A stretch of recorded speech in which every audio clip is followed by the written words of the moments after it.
the mom tax, naming the invisible costs. For some people, this is really wonderful, joy and family. For me, it doesn't always feel that way. 14 different events for all of the kids, 6 cereal boxes, 4 green cans only that you must bring. Like, why is that the case? I have no idea. It's also like never enough, right? Like no one ever believes that you're really going to do that, right? Like it's really hard. What does it mean to stay skilled in the age of AI?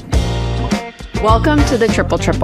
3 women, 3 kids each, and a triple shot of unfiltered truth. Here we talk about all of the things: life, careers, raising families, leadership, and shaping communities. This podcast is equal parts information, inspiration, and fun. So buckle up, cupcakes. Here we go. I'm Sydne, the founder and president of MRK Partners. I have 3 lovely and terrifying girls, ages 9, 8, and 5. My name is Meredith. I am the Chief Revenue Officer at MRK, and I have a son who is 11 and boy-girl twins that are 8. My name's Cathy. I'm the Chief Operating Officer at MRK Partners, and I have 3 fun boys, 7, 5, and then I decided to do 1.5.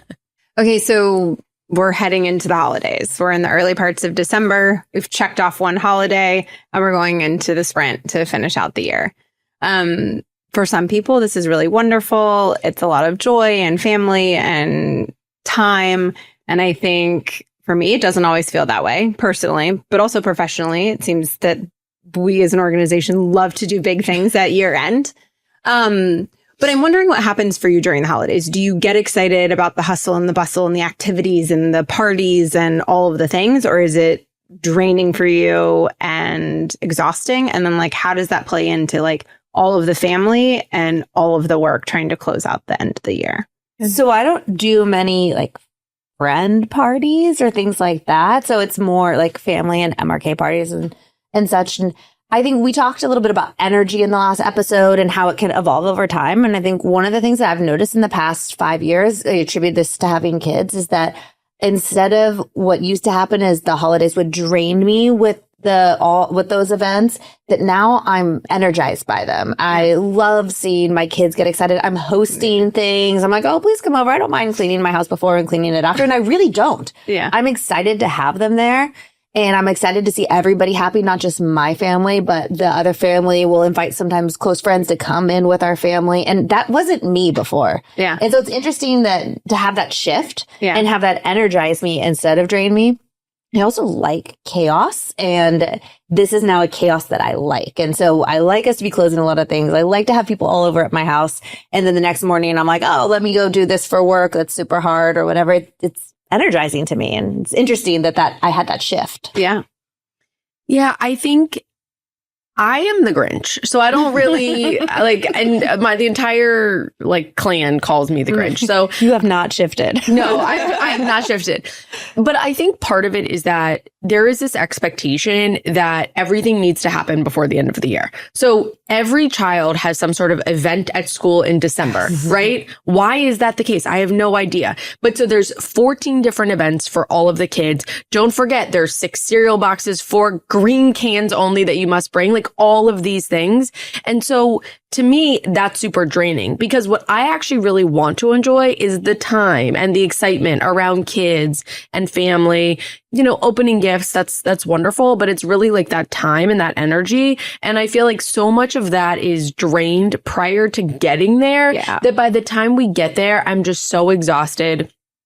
And so that's really like, I wish that, and we do it at MRK too. There's nothing we can do really. Like so many things have to happen by the end of the year, but I wish there was a little bit more saying, okay, let's do more things in November and let December kind of be, and so that it didn't feel kind of so rushed, so jam-packed. Yeah, I totally get that about the kids. And there's always a spirit week thrown in there. And I'm like, I have to get this kid dressed in 9 different costumes with, spiky hair and purple shirts. And I'm like, oh my God, I hear you on that.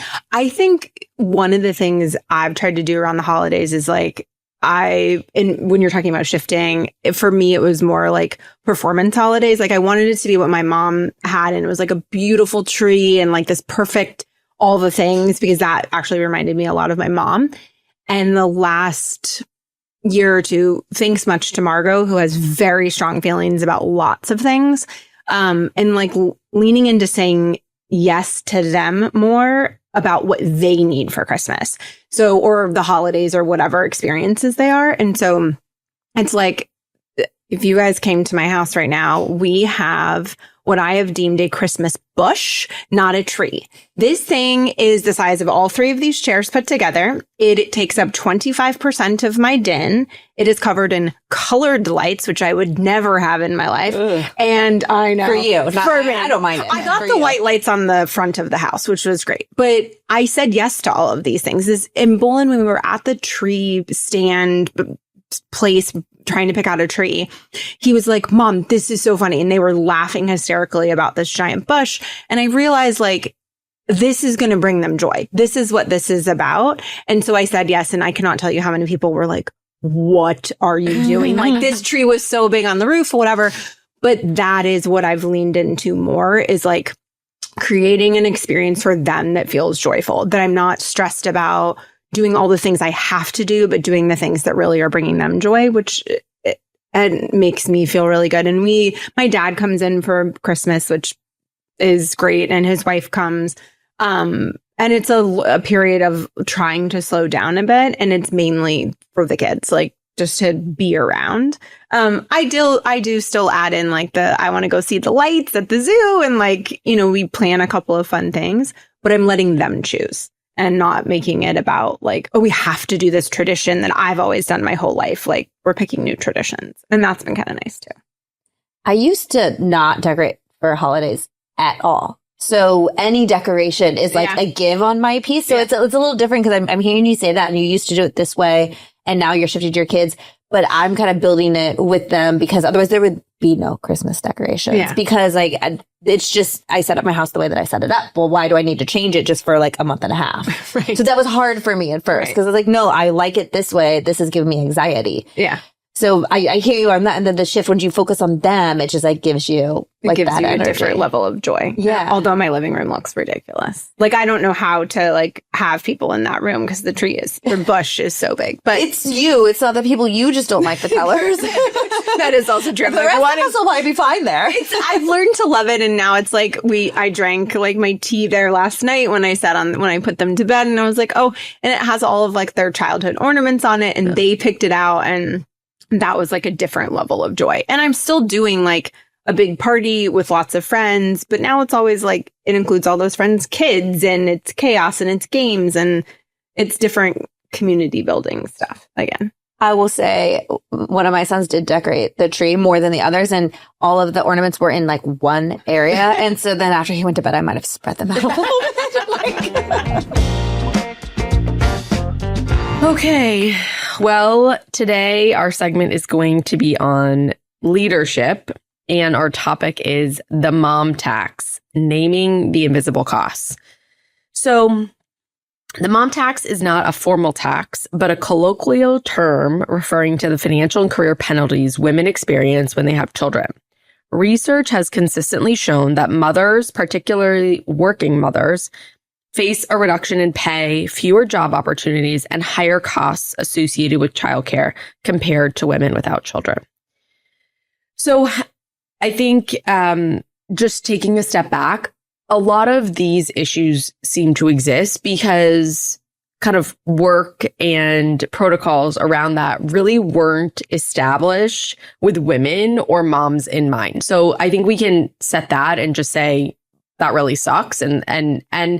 And also now it's kind of trying to put things back into a system that wasn't built with them. And just to tie to kind of affordable housing, we see that a lot in places that were kind of over gentrified, and then you've lost all the affordable housing. So housing for teachers and nurses and, your local barista and everything. And putting it back is so expensive and difficult. And so I think it's really the same thing here. Just the cost is so great after the fact. So I think this is a really tough one. I want to kind of go ahead and pass it along. I also think that one of the things that is tougher is if you look at smaller versus larger companies and how kind of deep your bench is, recognizing that we're on the smaller side at MRK, but not everyone is in that situation. So throwing it out there to either one of you to kind of talk about the mom tax. Where do you even start? I feel like it's so much deeper than the general population believes. And it's hard because I know we've talked about this individually too, to understand what a parent goes through until you go through it. It's really hard. And it's just hard to have that understanding. And I think adding the mom layer versus, a dad, I guess, is even more to that. So I've recently seen some stuff about microshifting, I think it's called, and setting up your schedule. The 9 to 5 was a factory workers, right? So back in the day, everybody was a factory worker and they were mostly men. So they worked 9 to 5. And I think this goes back to setting up a schedule that, it was designed around not a working mom. And microshifting is working a little bit at a certain time, doing something else, and then coming back to another time and working some more. And so your work day is spread out from 7 a.m. to 7 p.m., but not straight through. And there's time to do this or that to get some other things done to keep the family moving. And I do that. I do that a lot. And that's very helpful for me, but I'm also fortunate to be able to do that. Not everyone has a job where they can leave it. Right. If you're on the sales floor, you can't just leave and come back. Like the other person buying the thing needs to come back or needs to be there at that time. So it's great that our company is able to do that. And the companies that are able to do that do that. And I hope that more companies that are able to allow that rather than just saying, we've done this forever, so do it this way. But it doesn't capture everyone, so that's not a solve. Yeah. I think there's two things that kind of came up for me when we decided on this topic. And the first was I was in finance and I was managing teams of people, but I was also managing clients. And when I got pregnant, it was like, once I really started to show, I had lots of mostly male clients being like, are you coming back to work? Are you coming back to work? And I was like, yes, I'm coming back to work. Like I knew I was a person that was going to work and I was going to come back. But I didn't, and those clients didn't make changes, but they asked lots of questions. But I did notice that prospective clients would jokingly and totally and wildly inappropriately be like, I'm going to wait to see if you come back before I move my business.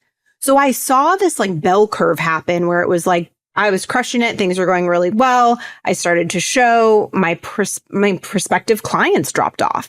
And then I had to wait till I had the baby, took some time off, and I still came back at 12 weeks or a little longer on the twins, but 12 weeks. And then I'm trying to manage this infant at home and try to re-ramp. I wasn't even coming back into the business and trying to personally ramp. I was actually re-ramping my business because I had lost all this momentum for people that were expecting me not to come back. And I saw the very same thing happen when I had twins. And actually, Barrett and I talk about all the time, like, would we have had 3 kids in that current role, knowing what happened to my career 3 times? And look, we just got the bonus child and did it twice and I didn't have to get pregnant again. But I was really nervous about that. Like, could my career take that dip again at the level I was at? Like, I don't know that I could have done that again. So that was a big challenge for me to actually like watch it really happen and be very obviously tied to having children. And go back through it again. Correct. Yeah. Like say, okay, I'm willing to do this again. And then at that point I had a 2.5-year-old and infant twins, and I went back to work. And that was like a wild experience too. And when you what's crazy to me is, so for us, I think the way that we've addressed this really is a lot with honesty, right? Like we have a plan, we talk about it, right? Because how else are you going? And so when you would say to your clients, like, I'm coming back, it just didn't matter. Like it wasn't. No, I think it just, again, and these are middle-aged males mostly, and they had this preconceived notion that, oh, well, you'll stay home. And no matter sort of what, my clients were fine. The ones that knew me really well, they were fine. It was really the prospective client that was kind of like trusting society's expectation of me versus like what would actually happen. I think when people found out I had twins, they were like, oh, she definitely isn't coming back. And I was like, even more reason for me to come back. Like, I don't need to be home with all those small humans, although I do love them very much. That was hard. That was like a hard period of time. And I obviously was like, hormonal and all of the things. I'm like, what is happening that I'm seeing this very obvious result from this? Yeah. It was a weird experience. I can't imagine that. Especially, I was going to say after the second one, I'm surprised that they didn't say, oh, she came back. Right, you have twins now, but it's also like never enough, right? Like no one ever believes that you're really going to do that, right? Like it's really hard. It's an uphill battle. Well, you both experienced it within the context of this organization, which is a smaller organization. And I was in a corporate environment where I had someone to hand my portfolio to and an assistant that kind of like kept everything going. And I was obviously checking in and helping a bit, but I wasn't managing the portfolio, but there was someone to do it.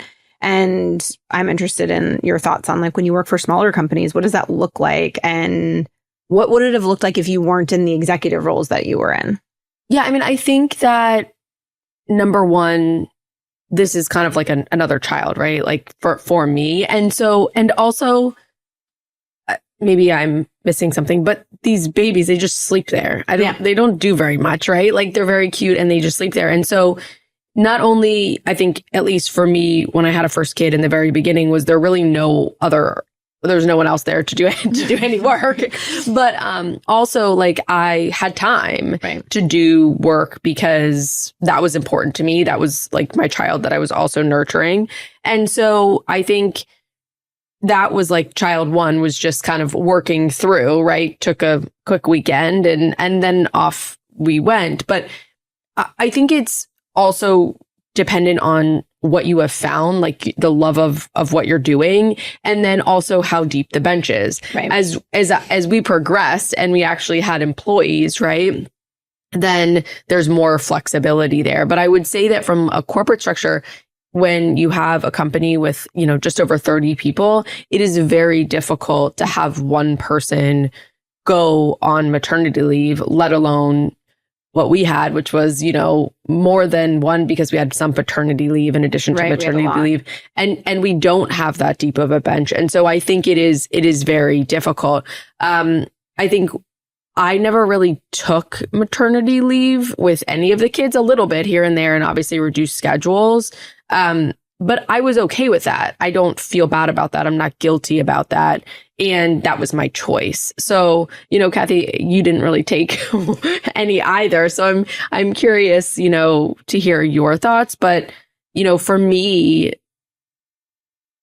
I am happy with the way that it ended up playing out. And I'm happier that I worked so hard over my term that now I have the ability to, not look at my phone at night or spend a weekend day or whatever and have a little bit more flexibility because I worked so hard prior to having kids. Right. So when I had my first kid, we had like 3 people at the company. So it just wasn't it was an option. I don't want to make it seem like to anyone that you said I couldn't, but I think for me, what it more is it's not about that time period. Like, okay, so you have 12 weeks and I understand you're recovering. For people who haven't had children or men who have never had a child, you are recovering. So it's not a vacation. You're not just sipping like wine or something or watching your soap operas. Like you literally are recovering. But it doesn't end there. It's not like 12 weeks are up and like, oh, you're back to normal. I'm ready to go work now. Yeah. So for me, what was interesting is, I had to ramp it up, but then I kept it going, right? So I didn't have to go through that separation and like leave my child that only knew me and I only knew these 3 months of just me and the child. Like I could just go straight. I could just keep this going. And I think that break has to be really hard. Like not the break of leaving the child to go to work. Yeah. And so I think the maternity leave is so important and so valuable and I think people should take it. But what about the after? No one ever talks about that. They expect the person just to be ready to go. It's like you don't have a child anymore. It's like you come to work and you're like, okay, now you're just here. Is the same. And that was hard for me. So that was more what I struggled with, is that I'd come home from work and I'd be like, okay, I'm too tired to make myself dinner, but then I don't get to see my kid. And I was just exhausted. That I struggled with more than actually not taking the maternity leave. Yeah. And then the expectation too, like, of coming back, right? This is where I think the mom tax comes in, when it's like, all right, at work, I have to be only a professional and not a mom, right?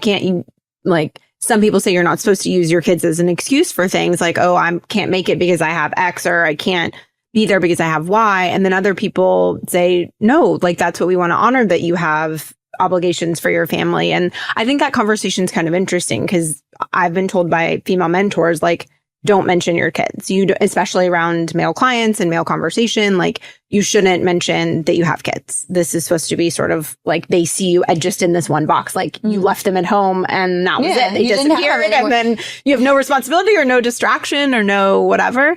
And then I think the tide has turned a lot over the last 20 years where people are really embracing that piece of it.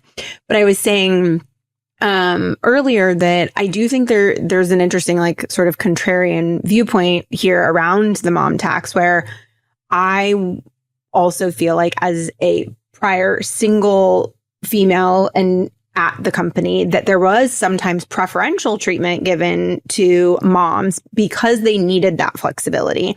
And then when you're a single person, you're like, oh, well, you don't have to be home at 5. So you stay and do the project, but I have to be home because I have to pick up my kid. And being on both sides of it, I can very much see both points of view, because that single person may have a family member to take care of, or may just want to go meet their friend for dinner and have plans and have a life. But sometimes we then say, oh, well, when you get to this phase, you'll get the freedom. But some people don't want kids and won't ever get there. And are they always going to be relied on to be available because they don't have the mom tax? Or even worse, really want it, and it is not happening for them. So they're so devastated living that life, and then also saying that. Right. And also seeing that extra workload that can get placed on that individual. And I think that happens in larger companies. I don't see that happening in our organization, but I do see that happen at larger companies for sure. I remember thinking that and being like, oh, well, if my kid was sick, I could stay home from work too. But what I think that's part of the lack of awareness of what goes on too. I mean, how do you know? You haven't lived through it. So how can you expect people to know? But I'm assuming that the person that was staying home with, now that I'm that person that has children and such, with all this guilt, and like, they know what they needed to do that day, and now that's not happening. Right. So that's not apparent to other people. Like, they can't see that because they haven't lived that. So it's hard to give someone that perspective if they're not living it. I think it's like one of the very few things in life that you can explain to someone in a way that they can really understand prior to the experience. Like, okay, I ran a marathon. You're like, oh, I've run before. That is a terrible experience. Why would you ever sign up for that? But being a mother and talking to someone who is not a mother it can be a tricky conversation. I ran a marathon every day for 4 years straight. And they finally went to daycare. And I'm only running at night now. Exactly. I think the other piece of this too is like, okay, so we actually talked in an earlier episode about hiring practices and moms coming in and saying, this is the schedule that I think I need to be successful. And you made a comment, Cathy, about like, I want someone to come in, and if you're just like, I need flexibility, that kind of sounds a little wonky to me. But if you're like, hey, I will be online from 7 to 9 a.m., but from 9 to 9:45, I have to be somewhere else to handle something. I'm back online. Here's exactly what I need, and I work it out. And so I think taking that a step further, how do you feel, or what are your thoughts, or I'm curious of your thoughts around women that take time away from the workplace and then come back? And how do you think that should or should not affect their income or their ability to get a new job? Like complete, like years off. Like years off. Like you took 5 years off to send your kids to hours 6 through 7. Okay. Yeah, no, hours 6 through 7. But say you decided to wait until your kid went to kindergarten and you took 5 years off. Like, what does that look like to support those women that are coming back into the workplace? And like, what challenges do you think show up there? So I think it's no different than me switching my careers at 34. You know, like that's not old, but at the same time, and you as well, right? You know, it's going to be tough. You knew you were going to have to figure stuff out. and you're either up for it or you're not. And if you're, I will entertain that thought for multiple reasons. Like, it doesn't have to just be a mom. You have to think of it the same way as someone deciding to take something new on. Right.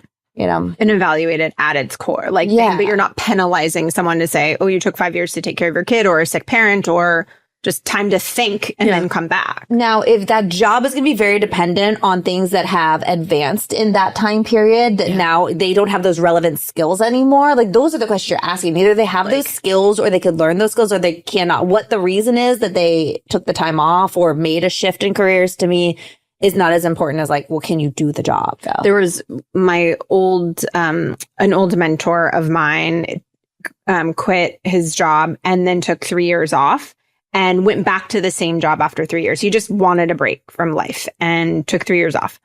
And when he got back, he had still taken a pulse on the industry, like knew what was happening. And his wife did the same thing, much larger time period. It was like 15 years, right? So she took time off, I think, when the kids were in kindergarten, didn't go back until they went to college. And technology had advanced so much that she was struggling even with like Outlook and like email and like base level tasks. So it wasn't like, okay, this is a new twist to the industry. There was a new law put into place for this banking regulation or whatever. It was just like base level, like how you communicate, like operations and Slack and like all the things. And it was a major adjustment for her, to the point where like she almost was like, forget it, I'm out. But she persevered, and she was a wildly intelligent, successful human and got herself back into it. But it was a lift. That's the thing I think is hard and really scary, is that when you spend so many years completely out of it, it's almost like what you said, she almost didn't do it because it was so hard. But she had so many skills and she was so smart, and she's such a valuable part of the like community that in which she works. And so I think if, you know, you should do whatever makes you happy, whether that's taking 3 years off or 5 years or 20 years off. But I do think if there's a way to stay like quasi engaged, if you know you want to go back in the future, I think that makes it so much easier, so that the lift is more industry specific as opposed to all of the other obstacles that you have to tackle. Because honestly, that's where I think we lose a lot of women in the workforce, where it's not just that they have to catch up on some information. It's that the way things are done has changed so much that it's almost like, well, why would I waste all of this time doing that? You know, it just, and then we lose such valuable women in the space. Yeah. And I think it's like, it's a muscle that you have to exercise. And I think in my old life, I did a lot of client entertainment and did a ton of small talk, like so much small talk, so much networking. And even after 2 years of not doing that as much, I've gone to an event and been like, oh, this is a muscle I have not worked in a while. Like I have to turn this on and get into small talk mode. And not shocking to anyone that works on our team, I can do it. It's just that it was a weird experience to go back into that environment and be like, oh man, I've only been out of this for 2 years, like on a regular basis. And I had to like energize myself to do that again. And I couldn't imagine like leaving for a very long time and then trying to really do that again. Well, and I think that's why it's so important too, because it might not be your choice to go back to the workforce. You might have to because of some event that could not be controlled by you. And it's just important to stay connected and understand how those things work as your backup, you know? And even if it's networking and you're just continuing to meet with your mentors, you're going to a conference every now and then to like listen and learn and kind of take the pulse on it. Yeah. And I think for a lot of those super smart women that do take time and enjoy their kids for a period, like that probably still does energize them. It's just remembering to do it. It's like putting it on your calendar and really committing to it. Like, oh, I'm going to stay involved in this space and I want to have a pulse of what's going on. It's that sense of curiosity and desire to learn. And I think lots of type A, super smart women that do take that time off have an opportunity to do that. And we really need to support people in doing that. So they can come to an event and just be like, Sydne Garczyk, not Sydne Garczyk, CEO and founder of MRK. Like they can just be a person there desiring to learn and stay connected. I'm always wanting and excited to talk to the other moms at the school that aren't working. And when they show any interest of like, oh, how does this work? And I've been thinking about this. And what do I do here? and talking to them about that and giving them some feedback and some ideas and stuff. And I think we can really support each other in that way. And I think historically there's been a big like, oh, you're a working mom and you're a stay-at-home mom. And like, oh my goodness, they're so like, we're not friends. But no, like help each other because the working mom needs the stay-at-home mom's help because they literally like, can you pick up my kid? Like I need your help. But the stay-at-home mom also like might be interested in getting back in or, you know, so you just might like the person. So it doesn't really matter, you know. Yeah. But I think we can support each other that way too. I do. And I very much believe in that like village mentality around parenting that we've gotten away from in our society. It's very individualistic. It's like you're responsible for your children and all of that. And I have a lot of friends that don't have additional supports other than their working partner. And so when they're stuck and it's like, I can't pick up so-and-so at baseball practice, can Karina, who's our nanny, like, if she's picking up bowling, can she grab him too? I'm like, of course. This is a community effort to make sure that everybody is taken care of. And whether it's the working mom or the stay-at-home mom or what, or the support or whatever, whatever help, have the support that I can share with you. Correct. And I think when we do that, it like bridges that gap of, to your point, like that unfortunate us versus them mentality that can sometimes happen. On Monday, I may have forgotten that it was minimum day at our school because that's not the normal minimum day. And we just came back from Thanksgiving. But my husband luckily ran to the school to pick up our children. And there were so many other parents there that were like, you should have called me. We could have just dropped them off. Like, it's fine. It's easy. And that makes life so much easier. And we would do the same for them too. Yeah. So. I think the last thing I'll say on that too is this feeling that people typically have when you offer, you're like, oh, I would grab your kids. And your response is like, oh no, don't worry about it. I don't want to inconvenience you. But you're almost like blocking people's opportunity to like support and love you. Yeah. And not that it has to come back around. And I think that people feel like, oh, it's this, I owe you one. You helped me. I have to help you. But people like just enjoy being helpful too. Which is a nice thing. Well, because you never know when you will be helping me. Exactly. If I forget my kids again. Done it once. But I think that's the attitude is like people are willing to help you because they might need something that's not a one for one thing. Right. That one time that they call you might be worth 100 times to them. So 100%. Like they're happy to like just do that for you as well. Yeah. You know? And also for the kids. I mean, the nicest thing is like actually the kids really enjoy each other. Yeah. So they're having way more fun than anyone else. Like, so it's really about them, to be honest. To have their friend there. Right, exactly. Yeah. Like, my friend gets to come home with me. That is the coolest thing ever. So, Very true. Very true. I actually have a question for you, Meredith. It's based on your experience that you shared. We're still rolling. Yeah. Okay. What advice would you give someone who hasn't taken a break but has had a kid who feels like they experienced or are impacted by the mom tax and they're looking to like climb the ladder? So they were doing good in their career similar to you, but then either by parents or for whatever reason, they felt like their opportunities were being limited. What, I guess, one piece of advice would you give them, or what did you do when you noticed that you were getting less potential clients? Like, like how did you build your business back up, I guess? That's a really good question. And I think a couple of things have to be true. You have to be in an environment that is going to support your advancement. And there are some environments that no matter what you do, how much you perform, no matter how much you accomplish, will not support that advancement. So thankfully, I have been in environments that were supportive of those things. I think the other thing that I realized in that, like talking about shifting and career shifting, so I took on a lot more responsibility in different areas of my work. So I found that what I needed to do to develop portfolio business, new clients, was a lot of entertaining. I no longer wanted to have happy hours and dinners and 7 a.m. breakfasts. So I ended up taking on a lot more leadership responsibilities at work. I added multiple teams. I took on corporate roles with the corporate team at our headquarters. And so I had a lot of special projects and a lot of responsibilities that I could do. What did you call it? Like micro shifting. So I could micro shift in a way that advanced my career differently than what I thought I needed to do to advance my career. So I adjusted, I pivoted, and it actually worked out better. That was a better match for my skill set, was that strategic leadership, project planning.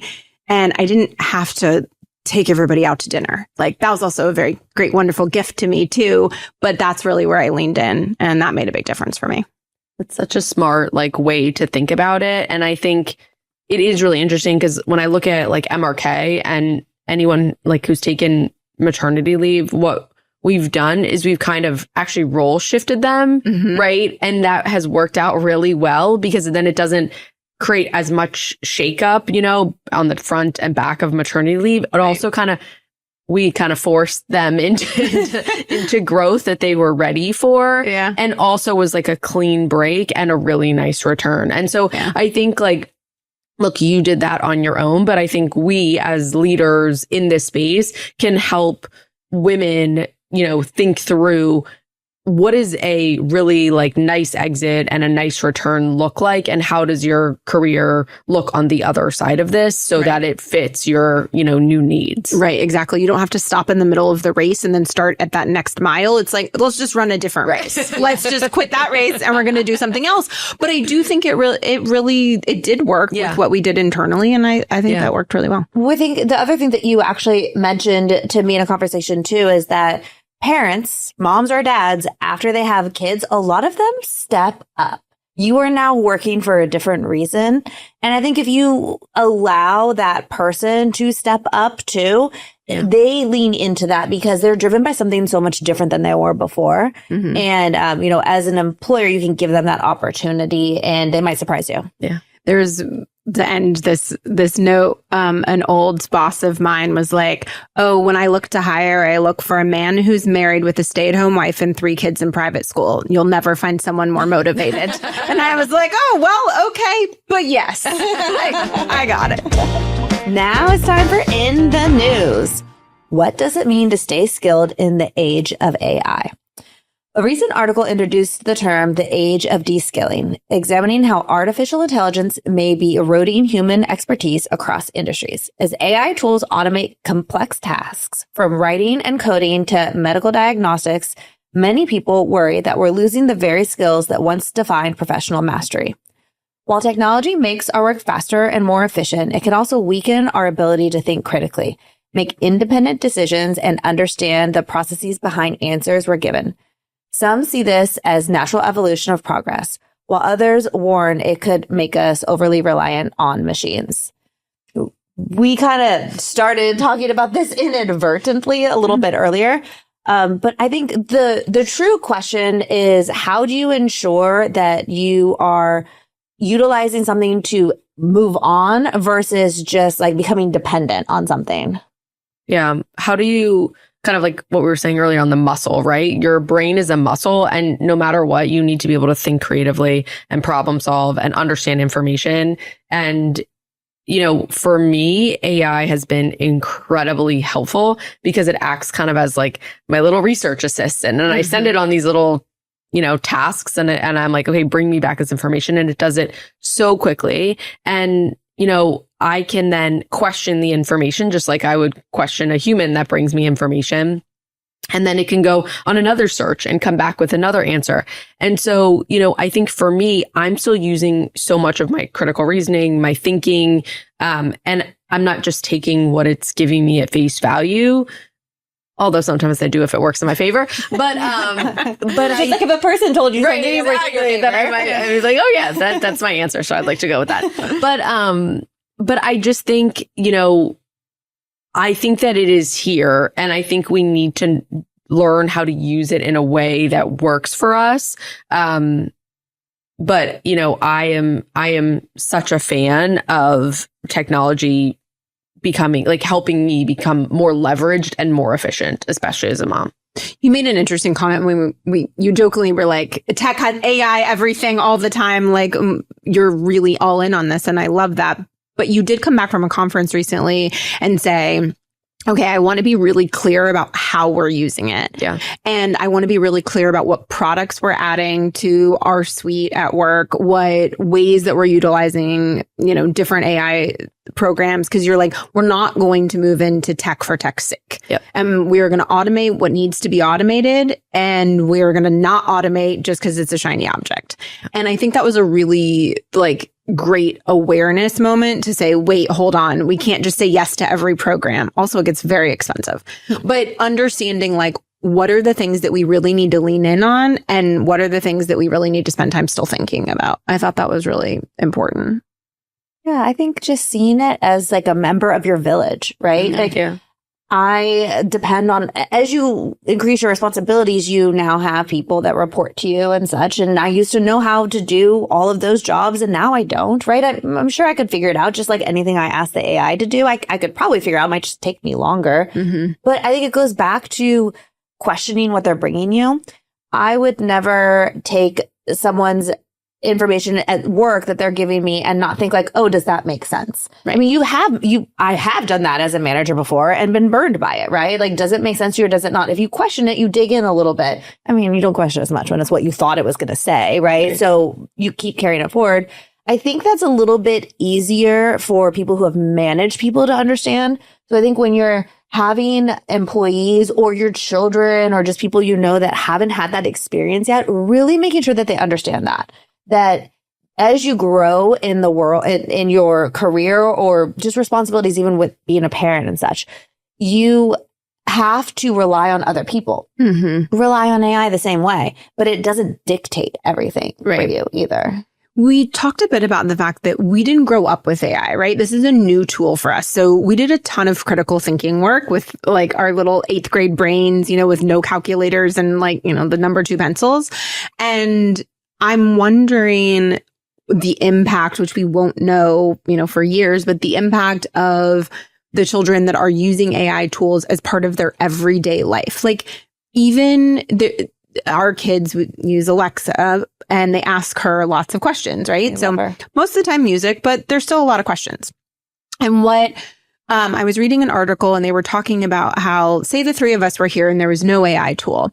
And I would say, I'm really curious about, this is all I can think of because I said it earlier, but how many teeth does a giraffe have? Okay. And we would sit here and ponder that together and be like, giraffes eat leaves. So maybe they don't have a ton of teeth because they don't have to eat meat. And we would like have a conversation to figure it out. So 1, you're building community. 2, you're having the conversation. And 3, you're creatively thinking through like this wild question that you shouldn't know the answer to. But instead now my 8-year-old walks over to Alexa and says, how many teeth does a giraffe have? And that's the end. There was no thought that went into it. And so that's the part I worry about for kids as they grow up, is that not just that they're getting the answer, but they're not learning to process like what if, and what creativity could come from that. Do you remember when we would use calculators? Yeah. And our parents would be like, well, you're never going to be able to do math. And like how it was going to set us back and we weren't going to be able to operate in the real world because we depended on, now I am dependent on my calculator. Don't get me wrong. I can do math. Sometimes I feel like I'm under pressure and but if I take a deep breath, but it didn't stop us. Yeah. And I think that's part of it too, is that, it's not necessarily going to stop it, but I do think it's going to separate people who critically think and who don't critically think. And I think you're going to see more successful people be the critical thinkers that weren't given opportunities prior and they're able to move it along. Yeah. So I think getting people to be critical thinkers is the best you can do for them.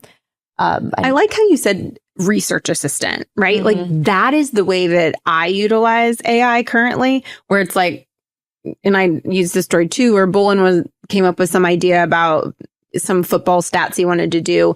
And he came up with the math problem that he wanted to accomplish, but he needed the data. So he went and had AI pull the data quickly, but he had already thought through what he wanted. Or something as simple as like, I want to go on a vacation. I would like to go to London with 3 kids aged 8 and 11 and plan a 7-day itinerary for me. And I'm interested in X, Y, or Z. And it gives you lots of really cool ideas really fast. And you guys hear me say this all the time. What's my highest and best use? And is my highest and best use going to every single website, trying to figure out what tours to do and where to stay? No, my highest and best use is probably typing in 10 words to AI, it spitting out an itinerary, and then I edit. Yeah. And that's the research assistant piece. I think one of the hardest challenges, though, is going to be able to keep up with those changes and what AI can do. And how do you think what is the best way to encourage people to keep up with what is going on and all the new products coming out? As they are all expensive. You can't just buy them all. Yeah. I do feel wildly behind.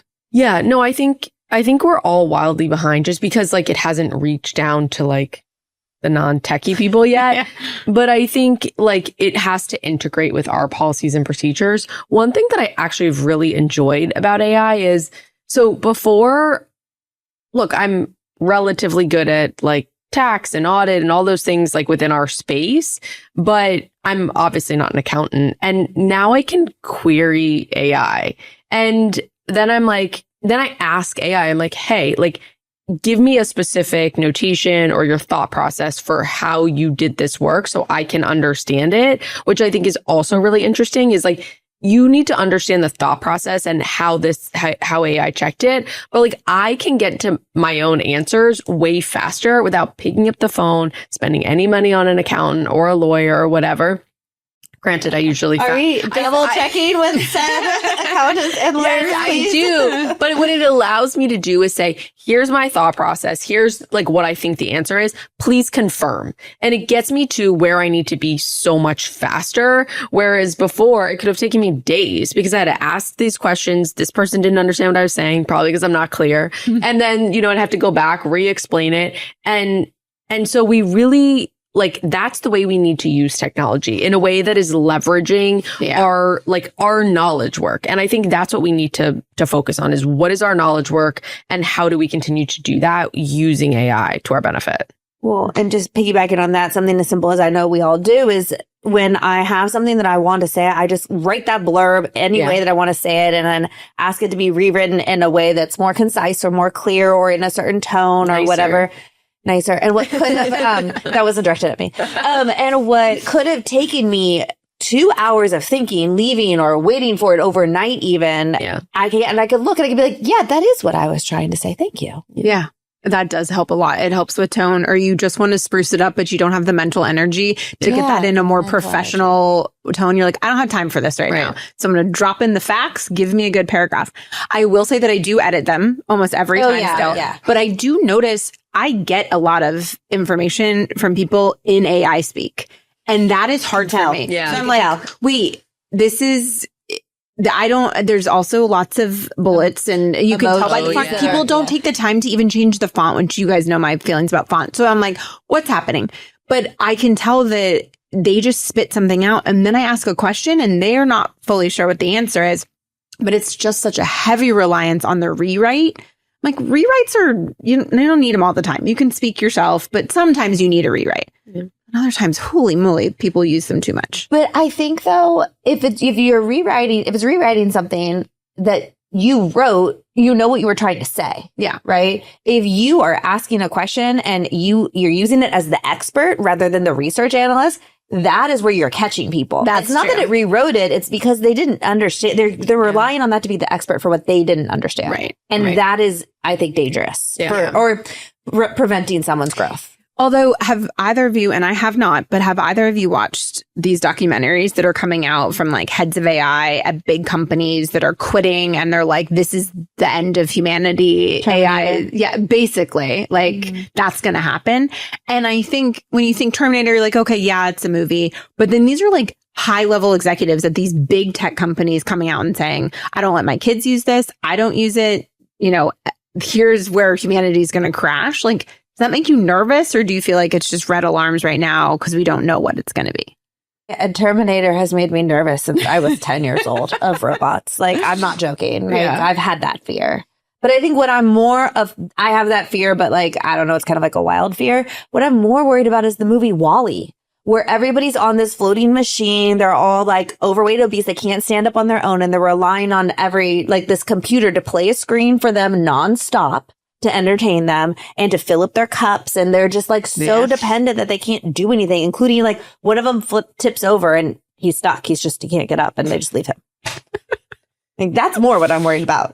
It's actually a really interesting point, though. Yeah. Like, do you just become a bunch of blobs that walk around with... Watch it. WALL-E, it's a cartoon. Well, that's like the glasses that you now have that, like, tell you who you're talking to and, like, what things are. And I want those so badly. Oh, my God. A friend just got them. I'm like, why are you wearing those douchey sunglasses? But are you going to run into a stop sign if you're wearing... You really should not get that. I'm going to veto that. Somebody call insurance. Right.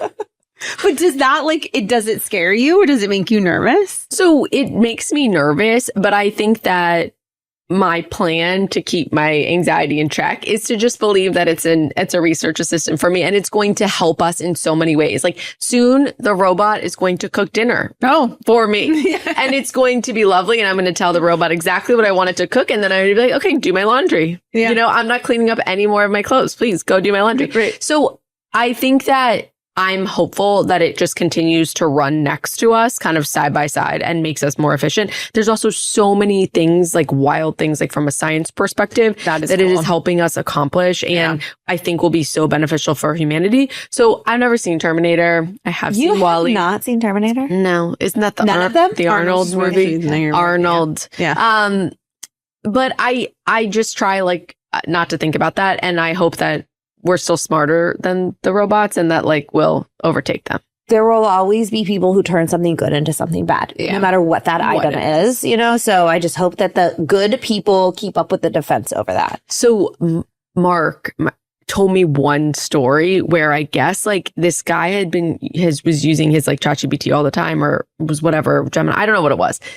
And supposedly like it asked AI to do something, and AI said back, you know, no, I'm not going to do this unless you tell your wife you're having an affair or something. I did read about this. And I was just like, oh man, busted. It's blackmailing people. Yeah. Mm-hmm. So, I mean, I do think it's really interesting. Now, I don't care, right? I have nothing to hide. I tell it about my poop, right? Like I like tell it about all the things. And if he wants to block me about that, that's fine. But I do think that it is interesting, and maybe people shouldn't tell it everything. Well, so what you bring up is an interesting thing. You tell it about your poop. Poop is very telling over how healthy you are and what you're going That's why through. I tell it. And it's actually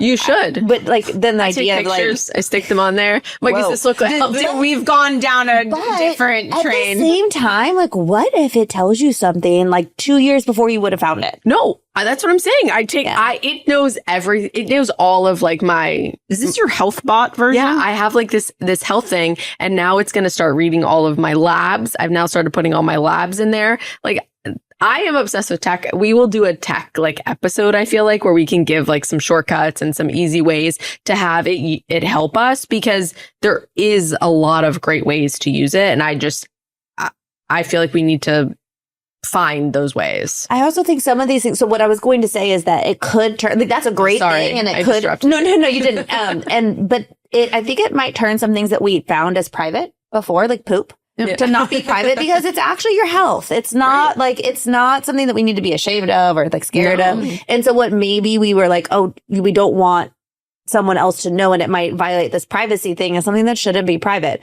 I think maybe people realize what should and shouldn't be private. Like, also, if you're having an affair, like, I don't know why you're telling AI that. But like, they said AI is also reading emails. Yeah. And so they're finding it found out, which is kind of crazy. Yeah. Gotta be careful about that. Be good people, too. Also, don't have this problem. Exactly. That's way easier. But I think the thing you were like, oh, this is exciting. It can cook for me and clean for me and do my laundry and all of this.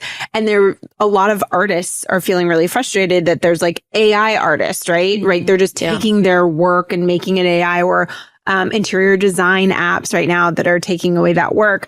And it's like, we don't need AI to take our creativity. We need AI to do our laundry, to do the things that you don't want to do. Like, I want the time, if I'm an artist, to paint. I don't want an AI painted thing. Right. And so how do we, and I think there's trial and error too, right? We're learning how this works, but I'm hopeful too that it becomes a supplement to get rid of the admin stuff that you don't want to do, and allows everybody to lean into the things they want to. The hard part, though, is that's still taking away someone's job, because people who are employing someone to do that will also use that too. So it's hard to like distinguish, you know. Well, there's thinking, like, instead of me doing it, not that because it's replacing someone who's helping you do that, but in some situations that would be replacing somebody who's helping somebody else. Exactly. There is a robot, $20,000. Our kids found it and asked for it for Christmas. I politely said, you should get it. That is what does it do now? It does laundry and dusts and cleans. And you should wait, though. They're going to be way better and way cheaper. I also said, what world do you live in that you're getting a $20,000 Christmas present?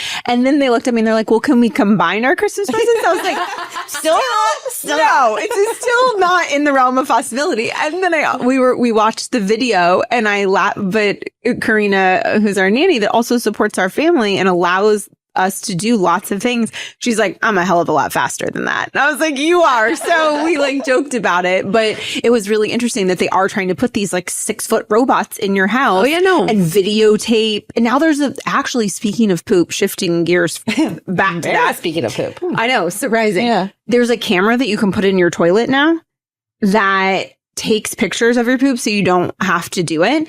And there's been all these like privacy security questions about it. And they're like, no, we swear the camera only points down, not up. Not up. That's important. But you should Google after. Oh, I'm definitely going to It's Google. already in her cart. But it like sends AI it has to a found it medical for her. app and like gives you all the data. Yeah, but it's not actually, it's just taking pictures of it, right? It's not like, because like actually taking a poop sample would be more helpful. It doesn't do that. No. Not on the reg. Okay, let me know when you hear about that. Okay. That'll be for our next episode.